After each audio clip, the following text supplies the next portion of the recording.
This video discusses the historical abuse, trauma, and institutionalization of disabled people. Viewer discretion is advised.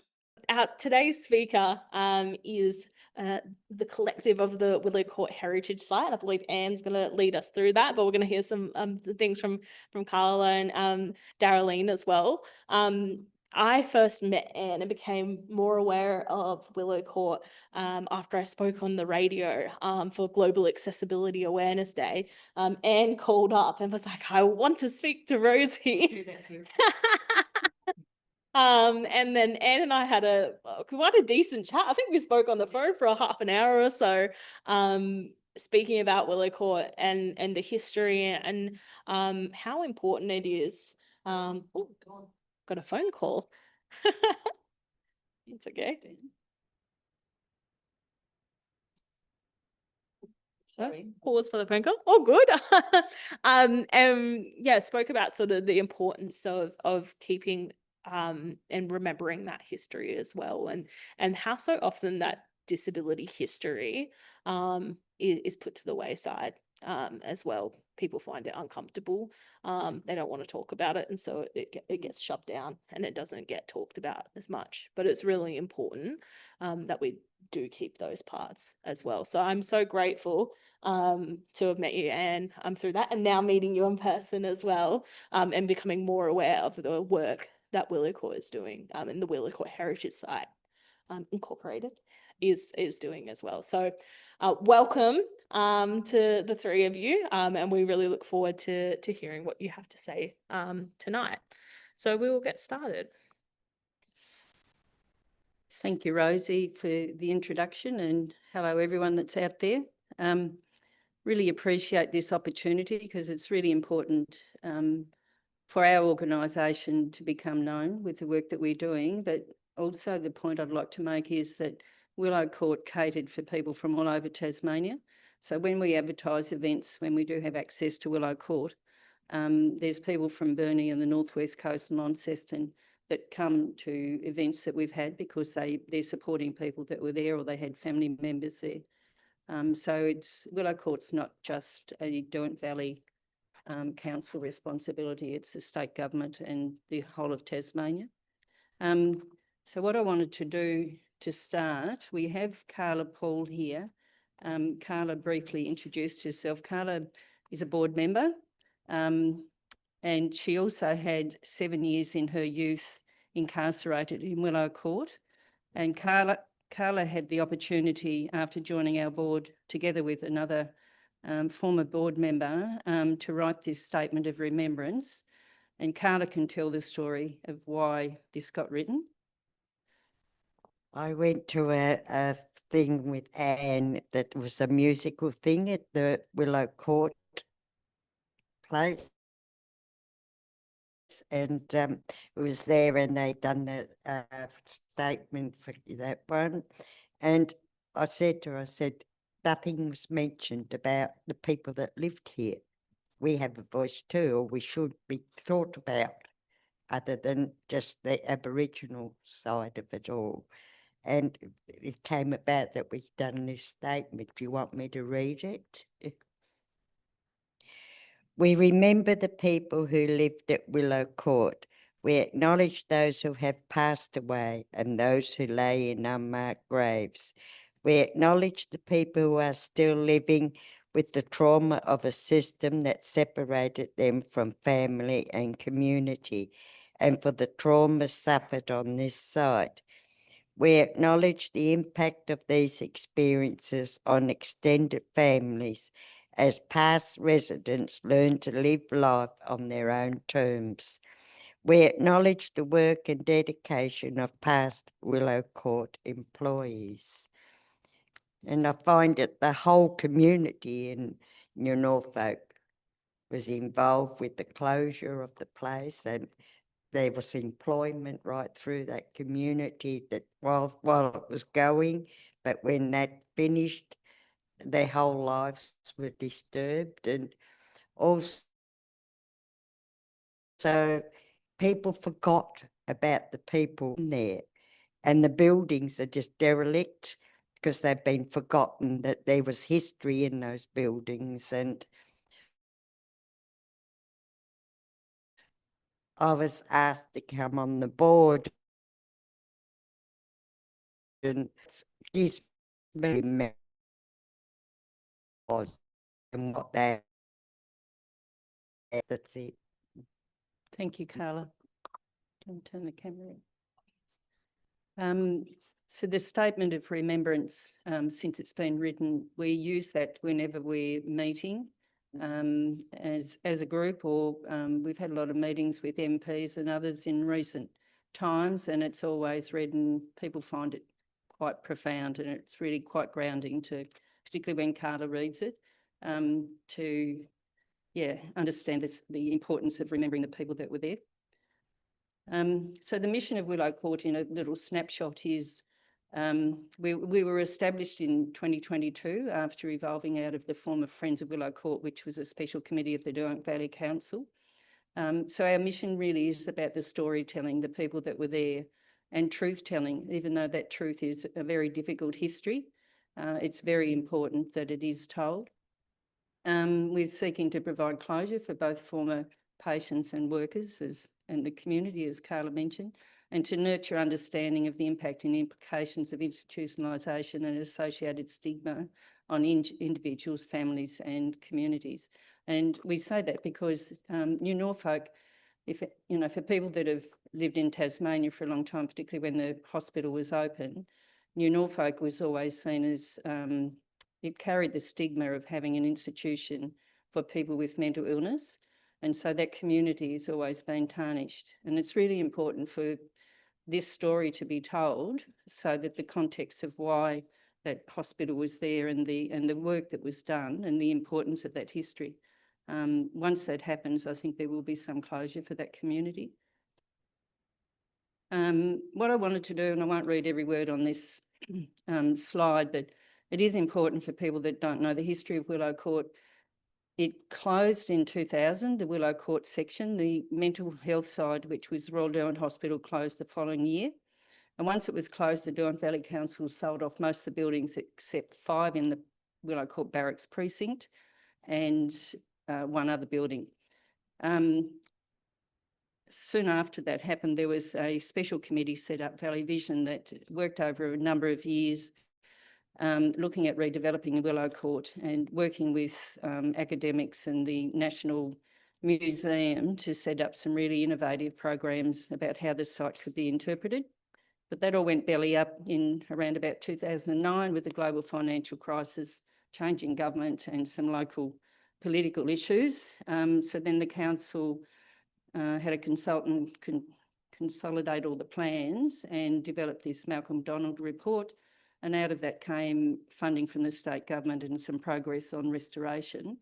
And it looked like that things were going to move, but then we had another change in council and they decided to give all those plans the flick, basically, and put the site out for expressions of interest. So in 2015, 14 or 15, there was an application for National Heritage listing. And by 2018, the result came back and that was unsuccessful. And it just seemed from that point in time that the council just gave up on Willow Court, the interpretation of Willow Court, and were just looking at what they could do with the buildings and getting them tenanted once they were restored. So in 2019, there was an expression of interest process and 4 of the buildings in the barracks precinct, 5 of the buildings actually, were leased out for various reasons. 1 for an arts centre. They'd operated for 4 years and then the council didn't renew their lease. Other 3 buildings, that business project never developed and the lease was cancelled. And we have a world-class restaurant in one of the other buildings. During 2022, there were some issues around how the site was being used. There'd been a lot of interest from paranormal groups and a business, and the interpretation of the site was of great concern to us. And we had to meet with the council and others and met with the general manager and made it very clear that the council needed to get some guidelines in place so that there was some parameters around how the site was interpreted. So that resulted in the development of the Willow Court Heritage Interpretation Plan and Ethical Principles and Guidelines. But there's no structure around or practices around how they actually implement those guidelines or how businesses comply with them. So at times that is an ongoing issue. Also in 2023, there was a lot of issues happening with the council with these leaseholders, and it looked very much like the council was planning to sell off the remaining buildings. So there was myself and some others organised a community meeting, and we got a consultant. We got some funding from the Premier out of his slush fund, and the council provided some lunch. And we had a full weekend and a Sunday of planning with a consultant, looking at using a system change model and looking at why the site hadn't progressed in 22 years and what needed to be done about it. And out of that came some key pillars, which nothing new to us really, that the site needed to be independently managed by a skills-based board of management. There needed to be co-designed. We never had the ability to fully engage with people with disability in having a decision around how the site is interpreted or used. And there was other things like the restoration, etc. So 3 of us advocated all last year with various politicians to try and move that forward, but we're still waiting for the council to drive it and get some traction on the outcomes of that workshop. So with our group, the advocacy that we've been working on over the last 15 years, we initially started out as the Willow Court Working Group, which operated for 2 years. That arose out of a community meeting. Community was upset about the way things were happening with Willow Court, and the council set up this little committee, and that evolved into Friends of Willow Court, and we operated for up until 2022, so for 10 years. Had intermittent access to Willow Court depending on what was happening with the site, but also there was issues with having the council basically see how important our work was. And around about that time, 2011, 2 teachers in disability at TAFE, Janet Presser and Mark Krause, they were searching for a process or a practice that would enable their students to understand the history of disability in Tasmania and Willow Court, so they understood the experiences of the people that they were going to potentially support. And Janet and Mark came across the International Coalition of Sites of Conscience, and when they looked into how that operates and the purpose of what they do, which is the voice of the people basically that were in these sites telling their stories, Janet and Mark joined the coalition and was able to use a number of their resources in their teaching practices. And so they made me aware of it, and then, we tried to, when we had events at Willow Court, we tried to bring in the stories of the people that were there. So, for instance, Willow Court has a very rich convict history, and not really well known that the last insane convicts from Port Arthur ended up in Willow Court, and some of them were there, and the last one was there until 1939. There were convict women there that came and went from the female factory, and there were children from the orphan school that ended up in Willow Court, children that probably had intellectual disabilities or were the products of being born into an institution. And one young fellow had 61 years there. So, we engaged with descendants of convicts, and they wrote us their stories, and we've had those on display. And obviously when Carla came along, and just having her engaged, and Carla last year participated in an event for Mental Health Week and sat down with a storyteller basically, and 25 people attended each session. It was hugely successful. But over the years, there's been really strong interest from the paranormal groups in Willow Court. And there's a business that currently operates there, Ghost Tours, and did operate paranormal tours. And at the end of 21, the council had some COVID recovery grants, and this business was given one to rebrand their business and provide history tours, which is the history tours that operate today. We haven't been able to access the site. I think the last time I was in there for an event was 5 years ago. So yeah, it's been very difficult in working with the council to have regular access. But we do have an application before the council currently, and there'll be a decision made by the end of this month to reverse their decision to not let us in there. Why didn't that change? Pressing the wrong button. That one? Yep.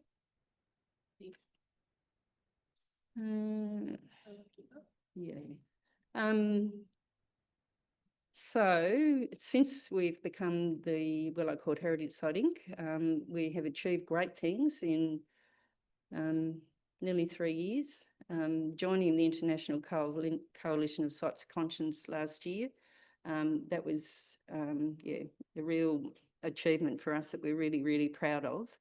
And that came about, I made contact with the coalition to seek permission to use some information, and they invited us to come into a meeting online with people in Spain and New York, and then they invited us to join once they understood the work that we'd been doing over the years. So we have many opportunities with them, with the work that we're going to do, which we haven't progressed at this stage, but we will be. The other achievement is the collaboration with the University of Technology, Sydney, which is Linda Steele and Philippa Carnamolo, and they were the people that were here in Hobart or in New Norfolk last week and presented their research findings on a little co-design project they've been working on with Speak Out Advocacy to engage people with mainly intellectual disability in decision making around Willow Court and how the stories are told. And I've got a few slides from their presentation tonight to take you through. We have a quarterly newsletter, and we're always inviting people to come on our mailing list. As I mentioned earlier, we had the Mental Health Week event last year. So we had displays as well as Carla talking. We're starting to get a lot of state and media attention particularly since the Site of Conscience coverage, and also with our newsletter going out, we try to feature stories from people that are at Willow Court in those newsletters, and we're having families contact us trying to seek further information or wanting to give us information, which is really heartwarming to know that, you know, we're having that impact. We've got disability advocacy organisations contacting us, wanting us to do talks. And we've been long time working with researchers and historians, collaborating with them when we prepare our research for our different events that we have. Over the last 12 or so years, we've also been doing oral history recordings, mainly with staff that have worked at Willow Court or in any capacity. But yeah, obviously we're hoping to expand on that now that Philippa and Linda are on board with working with people with disability in telling their stories. Our research is ongoing. We do little tours on the site, and Carla can talk about what she does later. She's involved in that. And again, we do talks on Willow Court. So just touching on these slides, the next 4 or 5 slides are from Linda and Philippa, the academics from the University of Technology in Sydney, who have been doing this co-design research project with Speak Out Advocacy. They've been conducting that since the middle of 2023, I think, and it's obviously taken a long time to work out how they're going to do it and then to start talking to people and collate the data. So I'm just acknowledging that these next few slides are from their presentation and the project team, Remembering Willow Court. So it's the University of Technology and Speak Out. Philippa Carnamolo and Linda Steele from UTS, and Speak Out was Jenny Dixon, Julie Butler, Ian Barry, Judy Hewitt and Ian Arnold. And funding for this little project came out of the University of Technology Disability Inclusion Fund in New South Wales. So what is a site of conscience? So it's moving from a place of memory to a place of action. So it's not a static display like a museum, you know, where you're reading storyboards and things like we're currently doing at the moment. It's an opportunity to remember the past to build a better future and to understand, you know, past practices and what currently, you know, is happening, for instance, in the disability sector. And it's also about dealing with difficult history and with multiplicity of meanings and memories. And Willow Court most certainly has a very difficult history.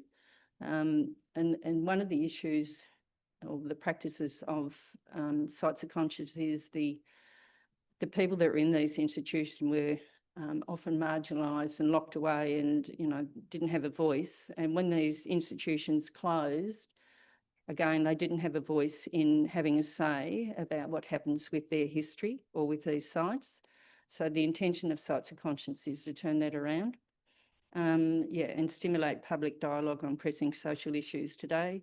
And some of those things that can relate to Willow Court is the treatment of LGBTQI people and the treatment that they were subjected to at Willow Court and the contemporary issues that are happening here in Tasmania. And it's very different to dark tourism, which is just an interest in sites with difficult histories and historical museums. So what are sites of conscience? A disability site of conscience is survivor and allied led. So it's the voice of the people that were there and people that are supporting them that drives it. Sharing lived experiences of trauma and harm in a safe environment.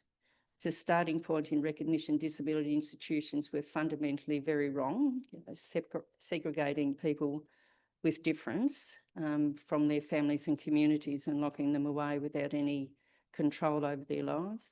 And it is a centre to centre voices and lived experience of disabled people in a context, a range of experiences.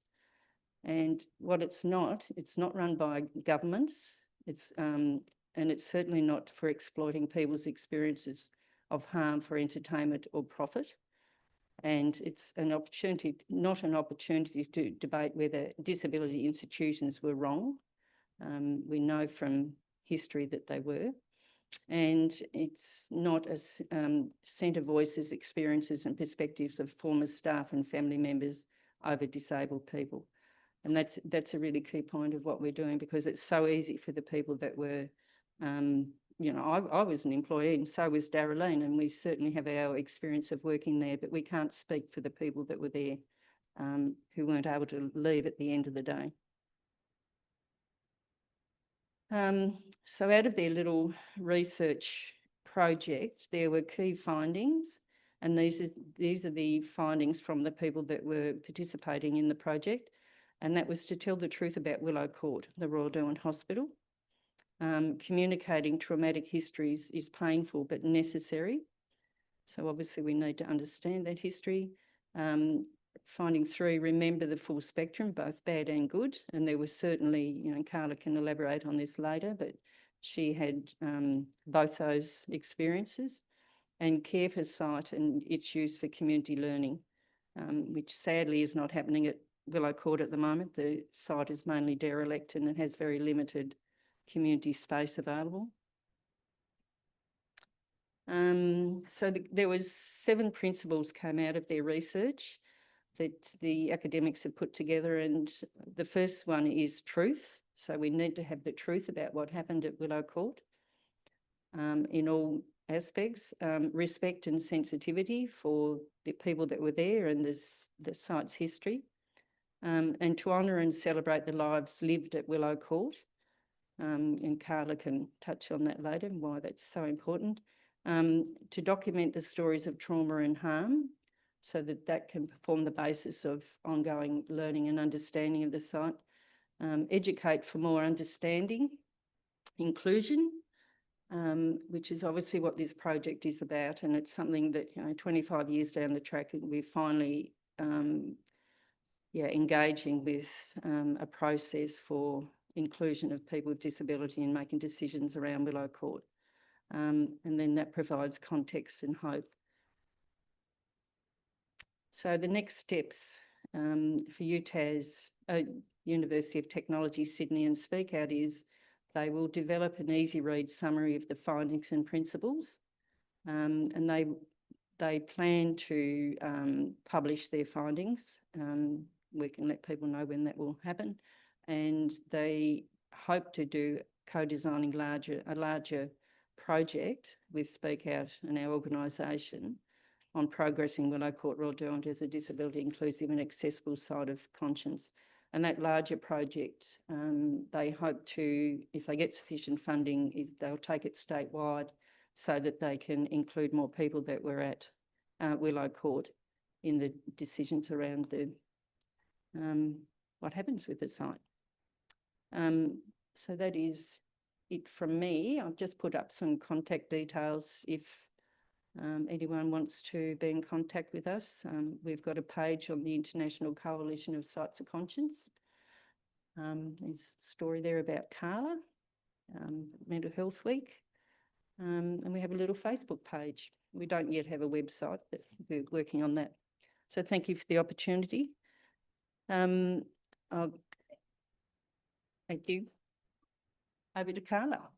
You happy to? Oh, you've got one of those.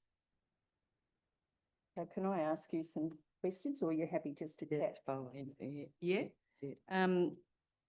So Carla, you talk about wanting to be a voice for people that were there. What drives you to want to do that? I can still remember when I first come out of the Royal Derwent Hospital, I wasn't prepped for the world. I didn't even know what traffic lights were. I didn't know how to use money. I didn't know a lot of things because there was no rehabilitation before I went out. It was just straight out.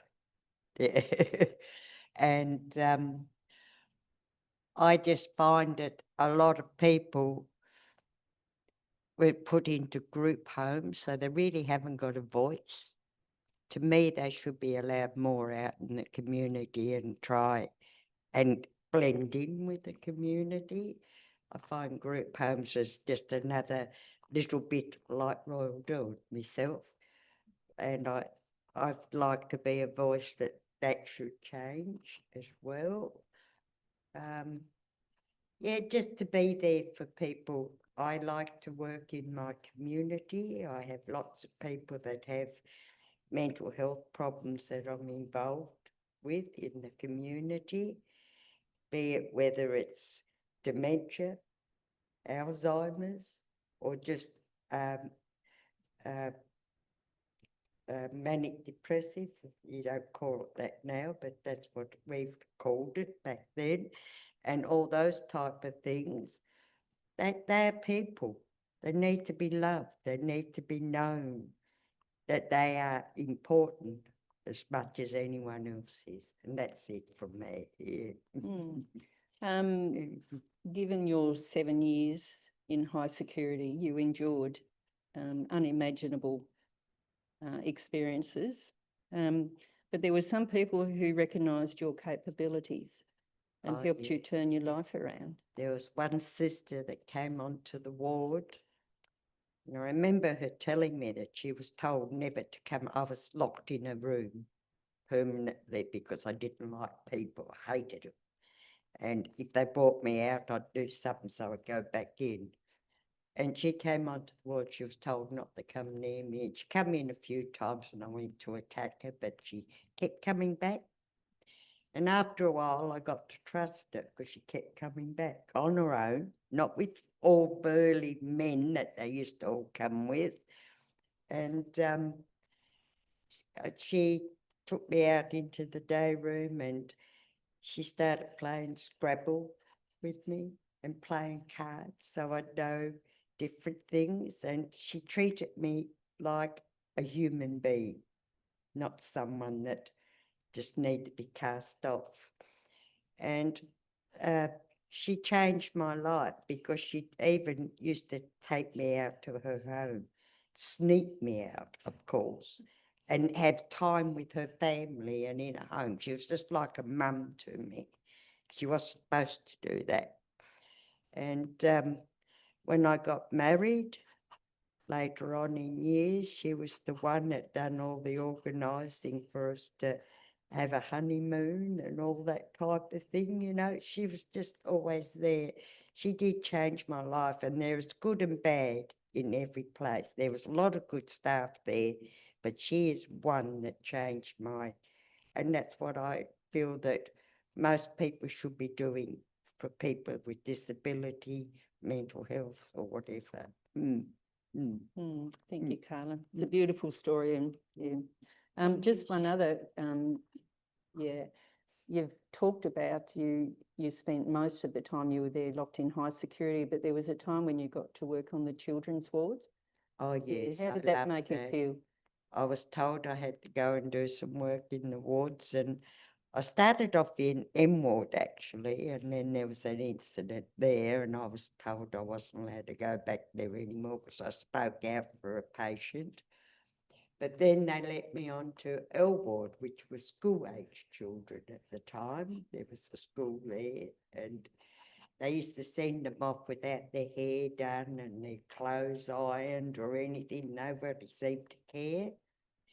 And I just felt that they need to have their hair brushed. I ironed their clothes and tried to make them look so pretty because they're people, you know, and it must have been the mother in me because I'm still like a mother. Everyone calls me mum in the community. So you hear when you walk out, hello, mum, and you think, which one's that? You know? Yeah, so yeah, it's just lovely to know that you can do so much for those kids too. You know, people, why should they treat people like that? You wouldn't treat your dog or cat like that. Well, most people wouldn't. I'm not saying everybody's like that, but yeah. Thank you, Carla. Thank you. Up to Darryleen. I'm not sure I can go after you, Carla. You can. So I worked at Willow Court in the late 1980s, early 90s, and I worked there for 6 years. I trained as an auxiliary nurse there while I was there. For the most part, my time at Willow Court was okay. I actually did enjoy my work there.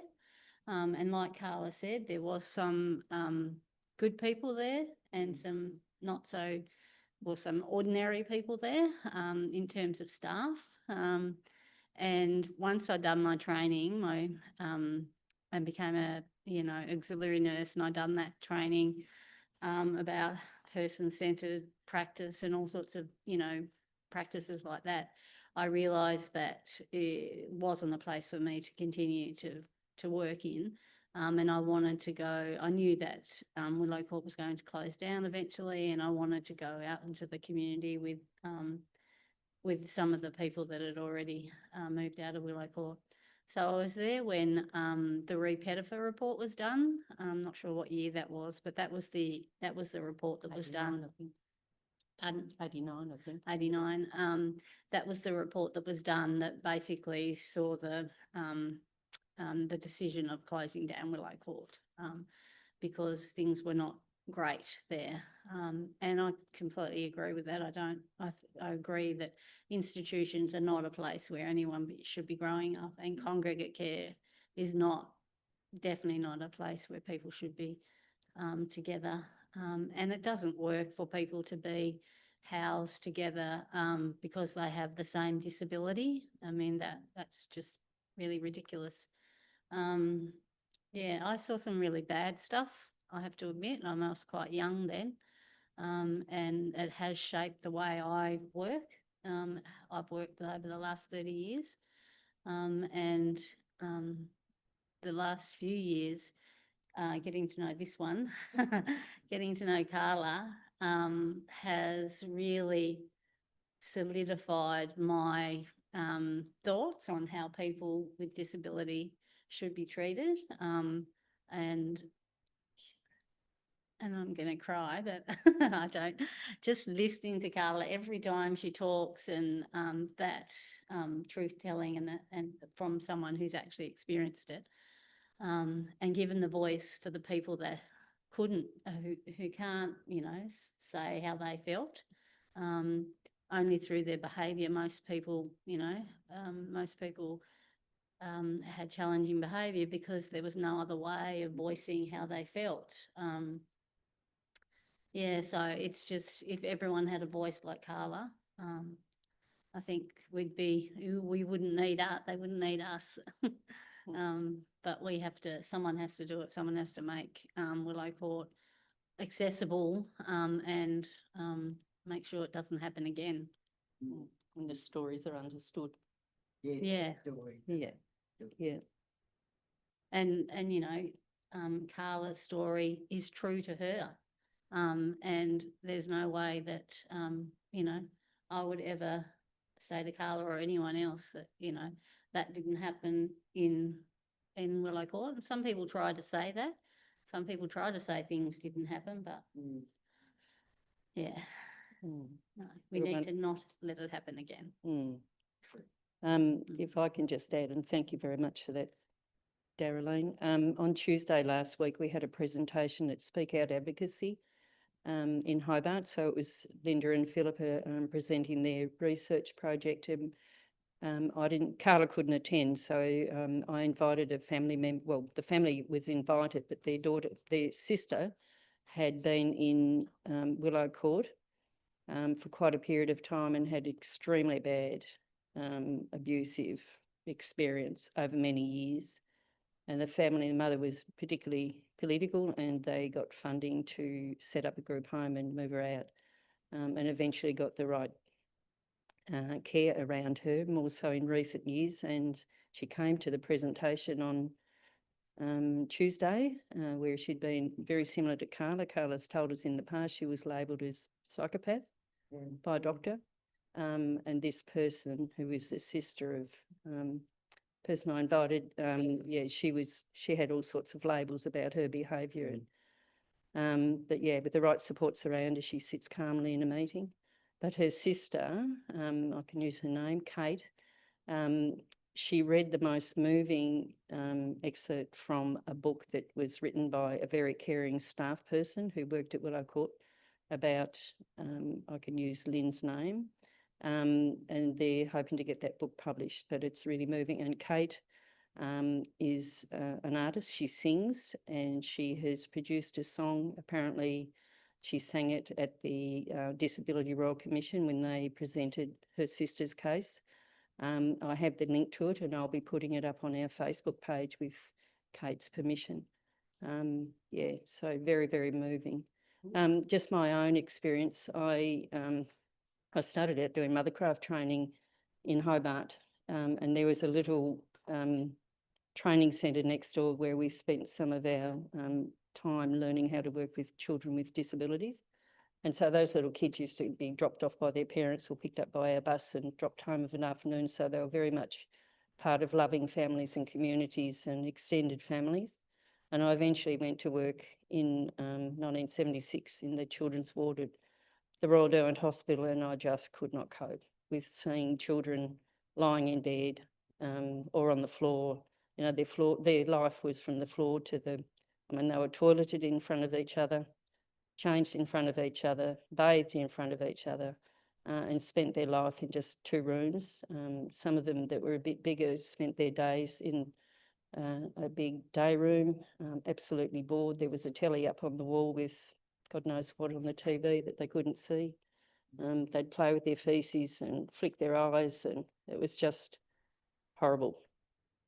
So I resigned and was unemployed for 3 months. And I knew the job was coming up in the little training centre where I worked, and eventually went to TAFE and uni, and ended up with disability services, working in group homes. And Darryleen actually came on a placement. I was the coordinator of the house. So she was one of my trainees. And yeah, then when we set up a residential service and opened some group homes, I actually had the absolute highlight of my career, I think, in moving 4 people out of Willow Court One of them had been a child on that ward as a young kid. And another one had been a child that was coming to that little training centre, but the mum had died and she had to put her in Roldout, and we were able to move it back out into the community. And then there were a couple of others that had been in Willow Court for, since they were little 5 and 6 year olds, and they were well into their 50s when they came out. And it took a couple of years to work through the process of supporting them so they could basically be deinstitutionalised, working with doctors, etc., family members, to get them off all the medications they were on and eventually see who the real person was. It was a great experience. So that's me. But so I've been involved. I'm absolutely passionate about exactly what we've been talking about, and so happy, as we all are, that we've now got the support of the academics from the Sydney University of Technology and also the Sites of Conscience. And we're really on a roll at the moment. And really pleased to have been here and being able to speak to everyone. So thank you. Oh, thank you so much to all three of you, Carla, Darryleen, and Anne. It's been such a pleasure to hear all that you had to say, all of your stories that you had to share. As a young person with disability myself, it really means a lot. And hearing, I think, how disability led and pushing forward you all are with that in the history and the truth telling and the storytelling, I think is so important to me personally. And I think it's really important for young people with disability to hear these stories as well.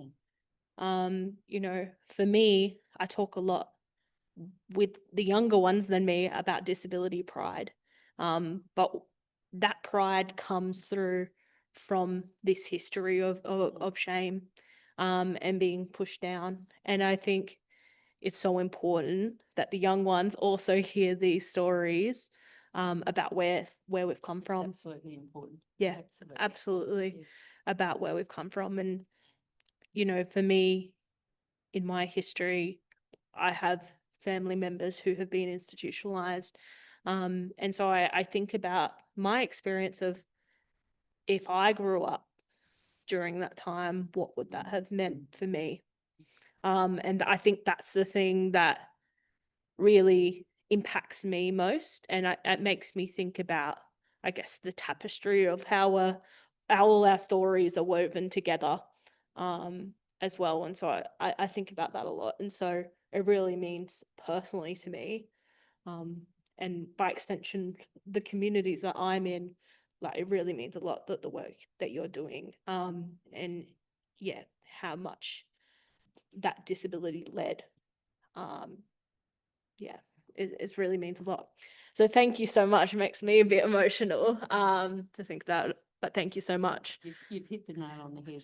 It's so important for younger generations to understand how, and as I touched on earlier, it's so important for the site to be recognised as part of the forced migration, the convicts that were transported to Tasmania.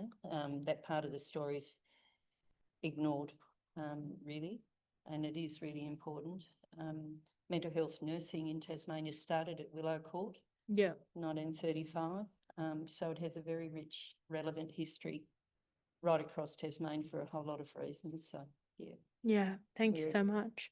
I would love to open up if there's any questions online or in the room that you would like to ask any of our wonderful speakers.